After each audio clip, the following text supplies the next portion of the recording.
అట్లాగే art endowment శాఖ మార్చిలో కొండా సురేఖ గారికి, transport and DC welfare Hyderabad incharge మంత్రివర్యులు శ్రీ పొన్నం ప్రభాకర్ గారికి, ఇక్కడికి నాతో చేసినటువంటి తోటి శాసనసభ్యులందరికీ, శాసన మండలి సభ్యులందరికీ, మాజీ మంత్రులకి, అట్లాగే ప్రభుత్వ సలహాదారులకి, కాంగ్రెస్ పార్టీ అనుబంధ సంఘాల అధ్యక్షులందరికీ, కార్యవర్గ సభ్యులందరికీ, ఈ కార్యక్రమంలో పాల్గొనడానికి విచ్చేసినటువంటి కాంగ్రెస్ నాయకులకి, కార్యకర్తలందరూ కూడా ముందుగా నా హృదయపూర్వకమైనటువంటి నమస్కారాలు తెలియజేస్తూ, మీ అందరికీ తెలిసిందే గత కొన్ని సంవత్సరాలుగా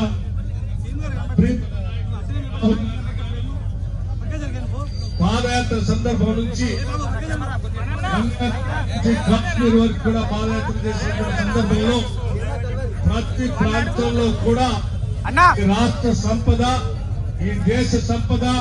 ఈ దేశ వనరులన్నీ కూడా దేశానికి, ప్రజలకే చెందాలి తప్ప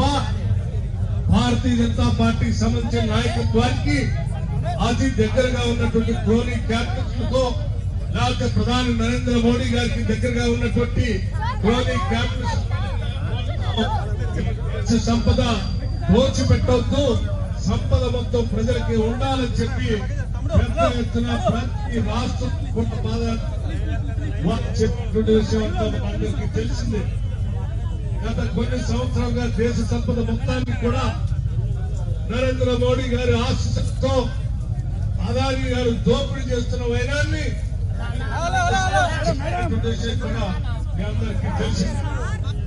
అఖిల భారత కాంగ్రెస్ కమిటీ నాయకత్వం, శ్రీ భాగ్య గారి నాయకత్వంలో ఈ రోజు కాంగ్రెస్ పార్టీ దేశవ్యాప్తంగా కూడా ఒక కార్యక్రమాన్ని తీసుకొని పార్లమెంట్ లో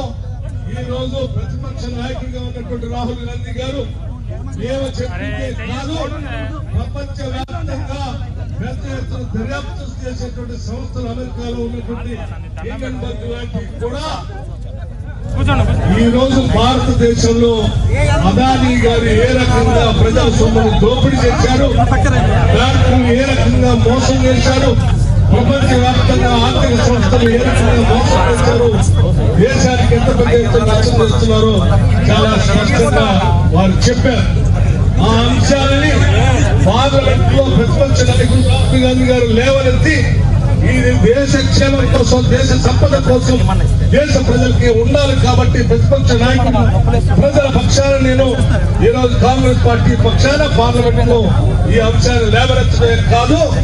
జాయింట్ పార్లమెంటరీ కమిటీ వేసి దీనిపైన తగినటువంటి విచారణ జరిగి దేశ ప్రజలకి న్యాయం చేయాలని పెద్ద ఎత్తున ఆడ గురించి మాట్లాడుతూ ఉంటే కూడా దేశ ప్రధానిగా ఉన్నటువంటి నరేంద్ర మోడీ గారు పట్టించుకోకుండా రాజుకు వదిలేస్తున్న సందర్భంలో దేశ ప్రజల కోసం, ఈ దేశ సంపద ప్రజలకి ఉంచడం కోసం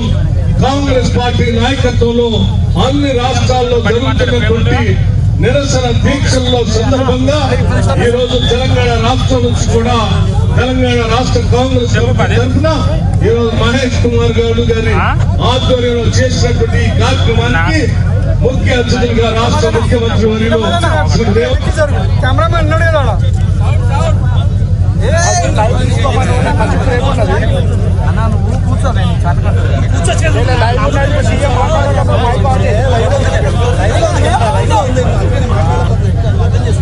సరే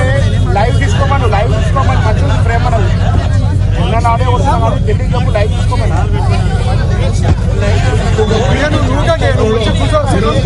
పాల్గొని ఈరోజు